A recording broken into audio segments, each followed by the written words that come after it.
I knew Great Master for many years. He knew me even earlier. He knew me before I was born. I knew him 29 days after birth in his physical form. My mother was pregnant in her 5th month when she had a dream. It's a personal event I'm sharing with you today. I normally don't do that. My mother was pregnant in the 5th month when she had the quickening and saw the baby moving inside her. She had a dream that night. In the dream, she saw a plastic doll. In those days, they used to have those pink-colored plastic dolls they used to sell in India. And she saw a plastic doll on the mantelpiece was the fireplace. Above the fireplace, she saw. In the dream, she says, I never placed that doll there. How did it come there? And as she looked at the doll began to shake and became a small human baby. And that baby raised its hand like this and began to give a discourse to her. She was surprised at that strange dream. So she went to Great Master and she narrated her dream to him. And he said, yeah, this is the sign of the child who is coming, who is being born to you. He has been lecturing a lot in the past and will keep on lecturing in the next life after his birth. I had no idea I'll be doing this. She didn't tell me the dream much later. So he knew me before I was born. My dad was very insistent to take that little baby after birth to see the Great Master who had said these things. And he wanted to take this little baby on Christmas Day because the British were ruling and Christianity was coming in a big way in the country at that time. Christmas, 25th of December, was called a big day. So he said, I want to take the baby on the big day to see the Great Master. I was born on 26th of November. My grandmother was totally opposed to the idea of taking a baby, newly born baby, out of the house for 40 days. She said, under no circumstances will I allow this child to get out of the house prior to 40 days period and cannot be taken on the 25th of December. There was a fight in the house. Ultimately, my dad prevailed. And on the 25th of December, started my first journey out from my little house in Lahore, which is now in Pakistan, to the Dera in Bias. People warned that there is no proper road there, that the baby could get killed on the way because so small, 29 days old baby will not survive. And they assured, no, we will hire a bullock cart and take a mattress with us and spread the mattress and have a nice blanket. I traveled in great luxury at 29 days age to my master. On arrival, I was taken to the Great Master. And he looked at me and with his hand, he gave me little, what should I call it? Huh? Pat? Not a slap. A little pat, all right. He gave a little pat on the cheek and he said, do you recognize me? First words of the Great Master. Of course, at that time, or many years later, I couldn't remember this. I was just told this story. Much later, after I associated with Great Master, and especially after initiation, I was able to recall this event myself. I still can't forget it, that this happened. This is the first encounter with the Great Master.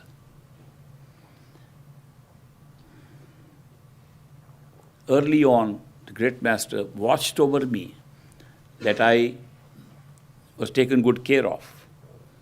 He instructed my parents, never scold this baby, never beat him, never slap him, under any circumstances. And I was very pampered after that. They had to carry out the orders of Great Master, all to my benefit. I grew up in that pampered, golden spoon in my mouth. I used to have some nightmares. I used to have a very strange running dream that used to come every night when I would, in the morning, and I was just, I think, 4 or 5 years old, when I used to have dreams of some big monsters coming. And one of the big monsters looked like a very tall person who would come and dance with big, loud noise and frighten me. And I would scream at looking at that monster. And my parents would say, he's having a dream. And I would say, no, I'm not having a dream, I can hear you. I can't open my eyes. I would sit up in bed and unable to face that big monster. He never hurt me, never did anything except appearance was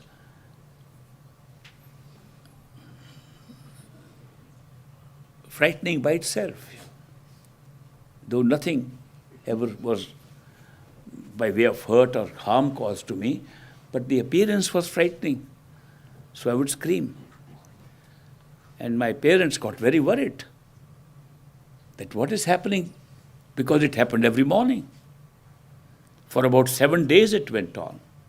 And so they had to go to Great Master and report this strange dream coming to this young child, and it frightens him, and he can't get over it. Great Master said, this is the last effort of Kal, the negative power, to frighten him. Don't worry, it's over now. That never happened again in my life. That was the last of it. But that was a great event for me to know that there is a negative power, and negative power affects us in that way, that the negative power will affect people, that it affects people throughout their life, that people live in fear. It is a great learning which I have understood as time has gone on. And the Great Master's intervention, divine intervention, stopped that forever. At age 3 or 4, I'm giving you my biography because somebody wants to write a biography. So I'm telling everybody my biography today. I don't tell it like this. On this day, I have sought special permission from a master to reveal all this personal details of a seeker. At that age of 3, or between 3 and 4, I could hear loud sounds, bell-like sounds, coming from somewhere. I always thought they're coming from somewhere outside. I would go to the window of my house to see where the sound is coming from. It didn't look like it was coming from that direction. So I'd go to the other side of the house to see if it was coming from that side. And I found it wasn't there. Every time I looked at, I couldn't determine the direction. Who was ringing those bells and who was creating that noise? I was perturbed by the fact that nobody else heard it. My parents would say, no, you're just imagining it. That bothered me a lot. That here I can hear something so loud and they can't hear it. I must be crazy. Something has gone wrong with me. And that sound kept on for years till I got used to it. At age 4, my father, who was a teacher in a college, was transferred to Dharamsala, a hill city in India, where he taught in the college there. And I, as a 4-year-old, was being trained to go to primary school there, to go to some kind of an elementary school. when one day 3 Italian monks, Buddhist monks, came with their begging bowls, the black begging bowls, and came from house to house begging for food. They came to our house and sat down. And they were sitting in the living room of our house in Dharamsala. And I was outside watching my mom baking cookies. She was baking some little cookies herself. And they waited patiently. I just happened to peep inside who these people were. They were wearing Buddhist robes. And when they saw me peeping in, they asked my father, "Is that your son?" My father said, "Yes." They said, "Can we ask him some questions?" My dad said, "Yes, what kind of questions? He doesn't speak your language, doesn't even speak much." They said, "Write down 5 questions and ask him the answers." My dad wrote down 5 questions and called me in and said, "These are guests from Italy. They are Italian guests, they are Buddhist, and they want to have answers to these 5 questions. Do you have answers?" I said, "Yes." I gave 5 answers. My father repeated the 5 answers to those 3 monks, and the monks said, "This boy belongs to us." No. Yes. They said, "We are going to take him away."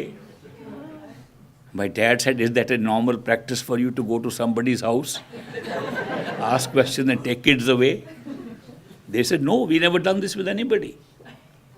But this kid will go with us. He doesn't belong to you."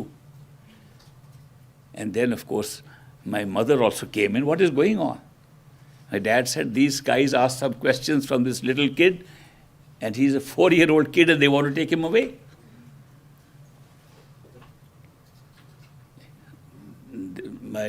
They said to my dad, "If you don't believe me, ask him." So my dad asked me, "You want to stay here or go with them?" I said, "Go with them." And I walked out with them. They thought it's a joke, that I'll go up to the gate of the house and come back. I didn't. They went up to the gate and I walked with those 3 monks, and there was a turning about 100 yards away. The lane turned, and as we turned, they could not see me. I disappeared with those 3 monks. I went to the monks, and I was small. They prepared some tea, or what they call kava, and they served that kava, and I also took some. And I felt very happy in my surroundings, that I was now in my right place. Never occurred to me I've left my home or anything. I felt that was the right place, this is also the right place. They got very worried, they couldn't see, they reported to the police. The police, those 3 monks, because they were Italians, had already registered with the police where they were staying. It was just a little shack. And they came and they said, "How could you take the boy?" They said, "Boys come willingly with us." We took him from the father and mother.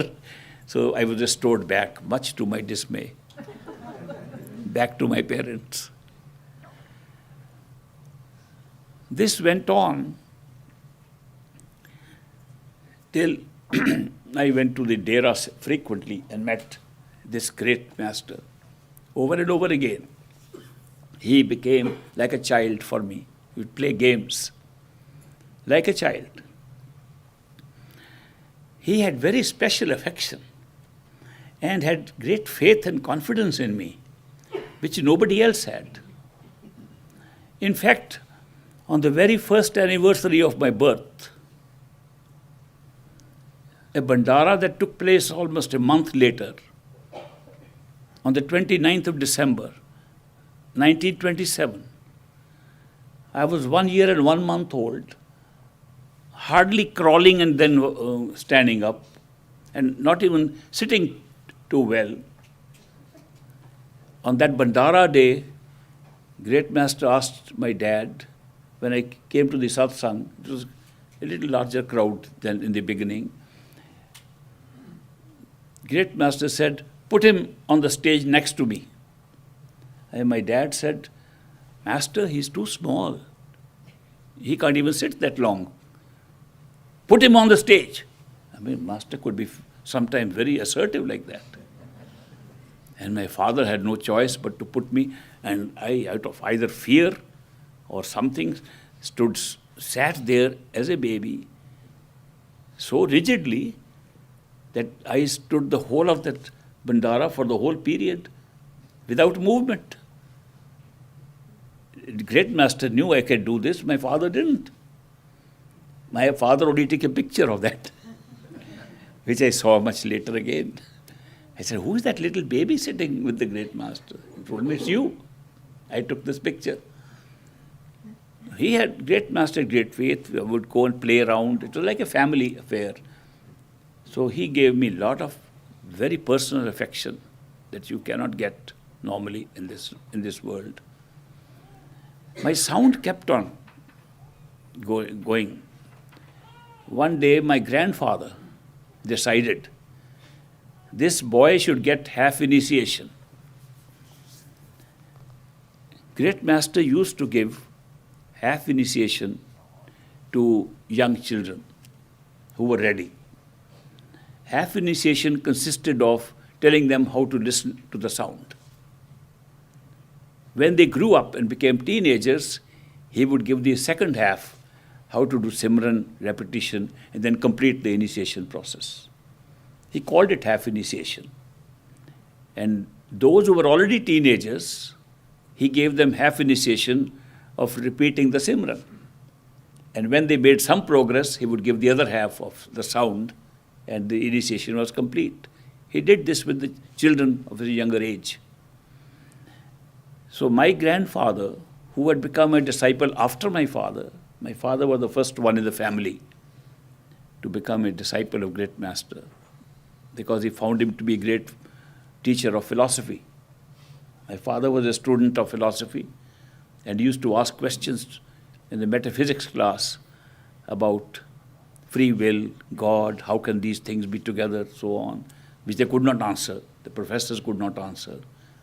And the Great Master answered that. So he told his professors, I found the real professor of philosophy who answered my questions. So after that, all the other members of the family got initiated from Great Master. So my grandfather, who was very, very, very pious man, elderly, well versed in the scriptures, he said to me, I want to take you, we were in the Dera, I want to take you to the Master to get you half initiation. So he brought me to the Master, and the Master saw me, caught hold of me by one arm and said, what kind of initiation do you want, salted or sweet? I had seen him do that with many kids. I had seen many times that he had told children what kind of initiation you want. They would always say sweet. And he had some sweets next to him. He would give them a sweets and they would run away. I knew the same trick is being played on me now. I said, no, not that kind. I want that, something inside here. So he laughed and said nothing. I was not sure if I am going to be given half initiation or not. So I thought now I should run away. This salt and sweet thing is over now. And he has not said anything. But he held a very good grip on my arm, so I couldn't run away. And this was selection going on, what they call chanti there. The chanti was going on, so he was examining other candidates for initiation and telling them somebody is ready, somebody is not yet ready. And as he was selecting them, when the selection was over, he still not let go of my arm. He said, come inside, you'll get full initiation, which was a surprise for everybody. And he gave me the initiation. And it was a great experience because I remember the words that he used so clearly. as if he's speaking today. The opening words at initiation were so remarkable that they form the foundation of my knowledge given to me by that man. His opening words at initiation were, "What I have got is from my master. It has worked for me. I am giving to you this initiation and hope it will work for you. If you find something better than this at any time, go and take it. You do not need any more permission. I give you permission in advance. If you find something better, take it. Please do me one favor, that when you get something better, you come back and tell me, so I will also go and take it." The great master's words. I took them very seriously. And I said, it is my duty now to search for something better. And I've searched all my life. It's more than 75 years ago when that event took place. And I'm still searching if I can find something better. I have not only not found anything better, I have not even found anybody talk about something better. That was a great experience, that this openness, a challenge, go and find something better, was a very big thing for me. But then something very strange happened.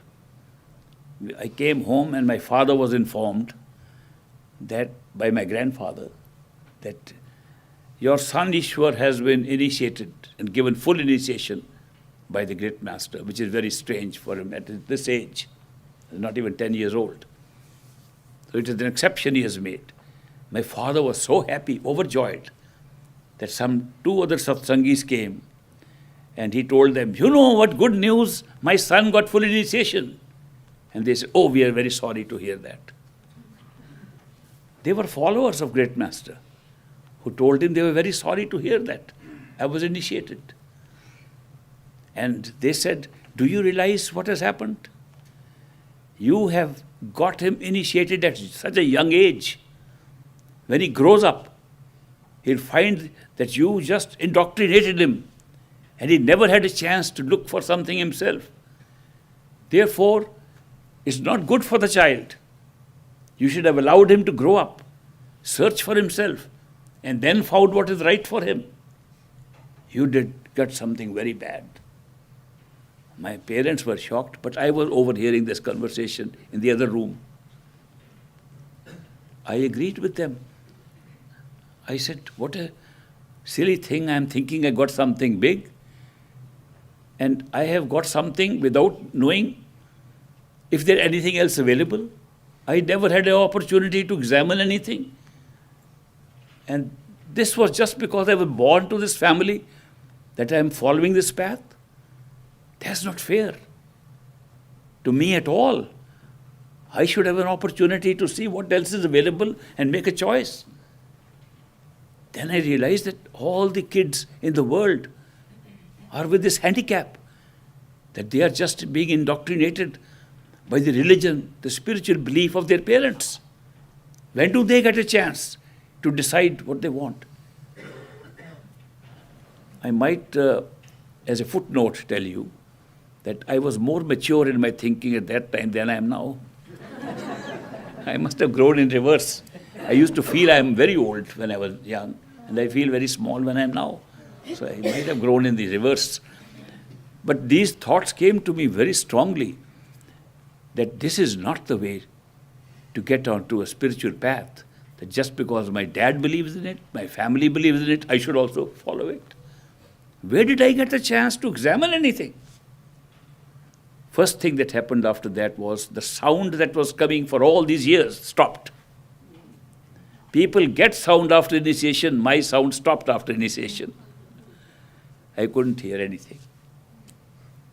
And I became a bigger rebel against the path because I never got a chance to make my own selection, to examine what else is available in this world, what spiritual discipline one can follow. Then I began a search. Then in my teenage years. My entire 8 years, I was a rebel against the path. Because those two satsangis who came and told my dad that this was injustice done to this boy, they also quoted the example of another boy who at age 11 had been initiated. And he was the son of a very great disciple of great master. That disciple was Bhagat Singh, who great master at one time named as his successor. His son is today an attorney, practicing attorney, who has come to me and questioned me several times how I can follow blindly a faith like that because my father believed. He still has not been able to reconcile with this path. They said, do you remember his case? He was called Nicky as a pet name. Do you know Nicky's case? How he was initiated when he was very young, and when he grew up, he grew against the path. He said he had never had a chance. This is just forced upon him. You can never force a path upon somebody. So then started my journey into examining options available. My whole teenage years and even right into early high school and so on was spent in searching. I went into religions, got baptized, had a dip, got converted to Islam. All other religions, went into yoga centers, practiced Kundalini yoga, Hatha yoga, went with the yogis to places where they would give you sand and some mustard seed and so on, a drink made of which would make you impotent and not sexually active at all, so that's a requirement in that sect to be a good yogi. Practice those things. Practice such wild kind of things in order to see if there is something better than what I got from great master. All those years I spent in trying to discover. After 8 years, I came back to great master. Master, I have examined everything. He said, I am very happy to hear that. Today, at age 86 plus, I can tell you, I am sure he put me through this. Today I meet the yogis and I meet those people, I know exactly what they are doing because I did it myself. It's not something that I'm hearing from them. I am just remembering what I did. That's why I can answer their questions too. I can tell them exactly what they are doing. I went through it. He gave me a good training, put me through the right places, actually. After that, of course, once I was back on the path, I would ask questions from great master. Every little event that happened in my life, externally and internally, I would ask him. At one time, he asked me to maintain a diary of events. Any bad thoughts that come, good thoughts that come, write down everything. Bad thoughts? Bad thoughts and good thoughts. I wrote bad thoughts and good thoughts. Jewel, you also had bad thoughts once. We all have. We've all had, because we divide them ourselves into what are good thoughts and bad thoughts by a process called conscience. Our own conscience tells us this. How can you get rid of them? How did you get rid of them? How do you know I got rid of them?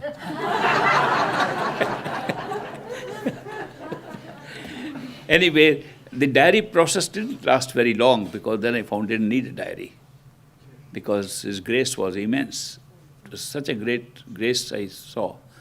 I asked him question after question. Every inner experience I had, I would go and check with him what it meant. 1942 was the last question I asked him. I've never asked a question after that. There was no question I could ask after that, till today. He had answered all the questions that I could ever think of. He has answered all the questions that anybody has ever asked me after that. It's just an amazing miracle he performed in answering questions, because the rest of the questions were all answered within. All questions have answers within ourselves. At least he put me on track where the answers lie. So that worked very well. I never asked a question. A few years from 1942 till 45, 46 were the best years. There I could practice meditation earnestly. I said, if there is something really that high, let me try it out fully. It doesn't matter if I have to meditate 8 hours, 10 hours a day, it doesn't matter. So those were the days of putting great effort into it. Then came the days of no effort, effortlessness. I found that both of them work well. Putting in effort and not putting in effort eventually become the same thing. Depending upon His grace and love, and depending upon your effort, eventually you find both come from His grace. You cannot put that effort unless you have that grace, and when you have the grace, you need nothing more. You can see the effect of it straight away. After that, my life took me into so many jobs that I had to do externally.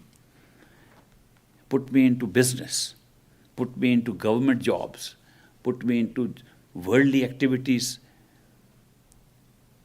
travels around the world. I did everything. But He never left me. He did everything for me. He made a deal with me which is so beautiful.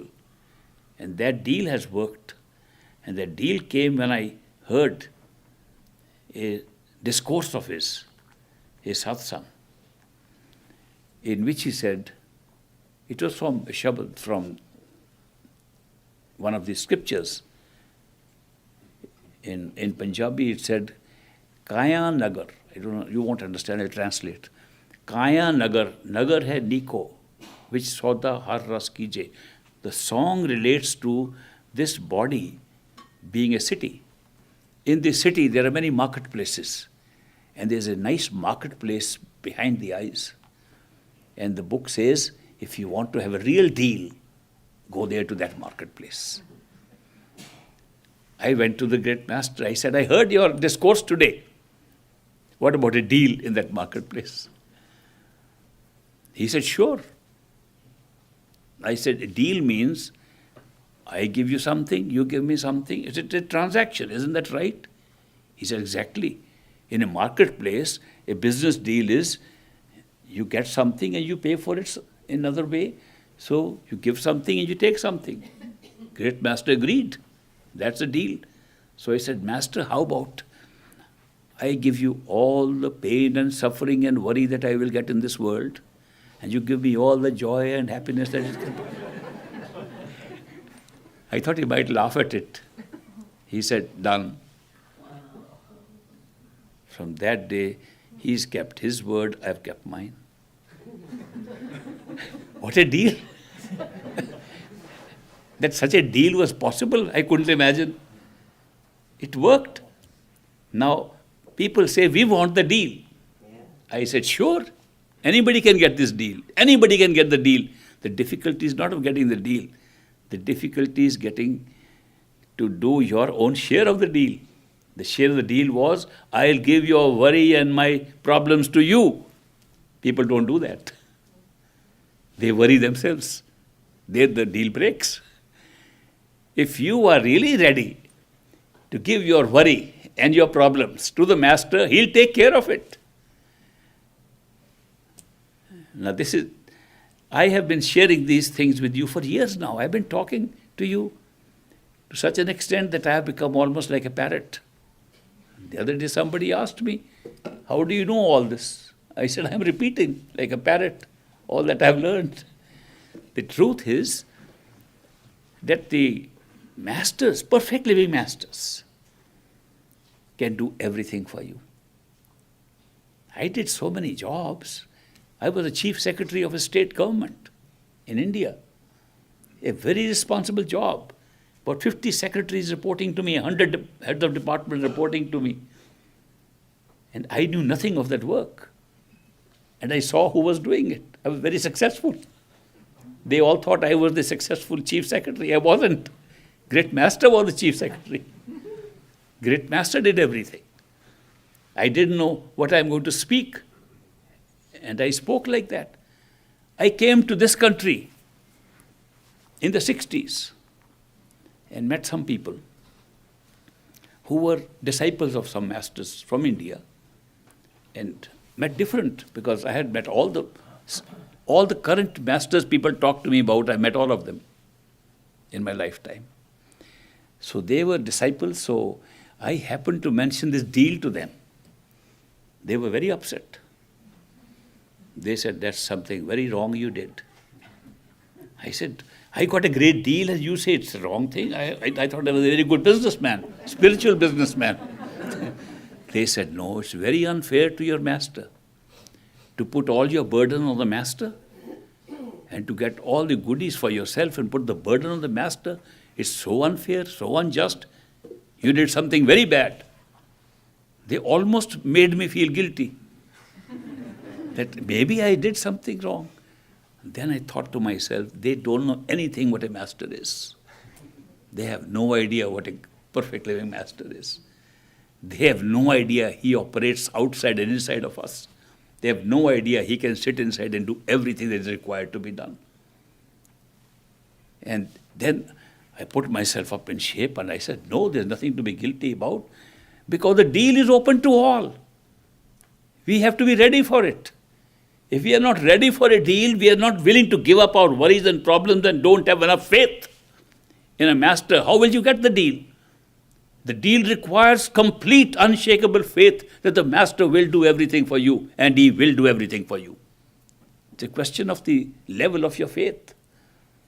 If you don't have faith, if you say, well, I want to give him the problem, but I'm not sure if he knows really enough how to handle it, there's no deal.